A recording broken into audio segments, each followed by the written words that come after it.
ఎన్ని medications use చేసినా, ఎన్ని సప్లిమెంట్స్ యూజ్ చేసినా, ఎంత డైట్ ఫాలో అయినా సరే యూరిక్ యాసిడ్ కంట్రోల్ అవ్వట్లేదు అంటారు చాలామంది. తెలియని డిస్కంఫర్ట్, స్టిఫ్నెస్, జాయింట్ పెయిన్స్ ఉన్నాయని చెప్పి కంప్లైంట్ చేస్తూ ఉంటారు.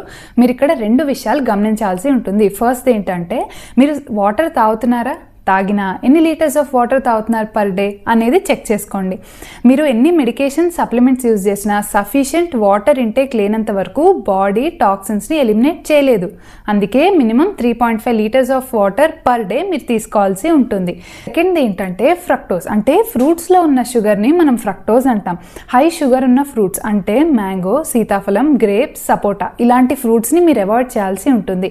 ఈవెన్ మీ టెట్రా ప్యాక్ ఫ్రూట్ జ్యూసెస్ అయినా, ఫ్రెష్ ఫ్రూట్ జ్యూసెస్ అయినా సరే మీరు కంప్లీట్గా అవాయిడ్ చేయాల్సి ఉంటుంది.